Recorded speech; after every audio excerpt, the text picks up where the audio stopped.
આગળ વાત કરીએ તો અમદાવાદમાં રથયાત્રાને લઈને શહેરમાં ચુસ્ત પોલીસ બંદોબસ્ત વચ્ચે પોલીસે એક મહિલાની સાથે 3 પુરુષોની ધરપકડ કરી, જેમની પાસેથી દેશી તમંચો જપ્ત કરવામાં આવ્યો। આ ઘટનાએ શહેરની સુરક્ષા વ્યવસ્થા અને ગુનાખોરીના નવા પાસાઓ પર પ્રકાશ પાડ્યો છે। રથયાત્રા પૂર્વે અમદાવાદ પોલીસે શહેરના વિવિધ વિસ્તારોમાં વાહન ચેકિંગ ઝુંબેશ શરૂ કરી હતી। આ દરમિયાન પ્રેમ દરવાજાથી દરિયાપુર રોડ પર એક વાહનની તપાસ કરતી વખતે પોલીસને શંકાસ્પદ માલસામાન મળી આવ્યો।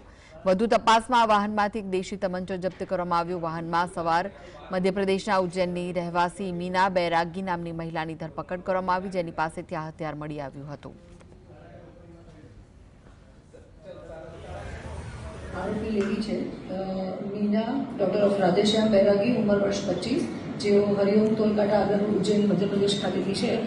એમની બેગમાંથી એક દેશી તમંચો મળ્યો હતો અને એમની સાથેના જે 3 છોકરાઓ છે, જેમાં ધવલકુમાર દિનેશચંદ્ર કાપડિયા, અશોકભાઈ કાળુભાઈ બજાણિયા અને હાર્દિક પ્રવીણભાઈ ઠાકોર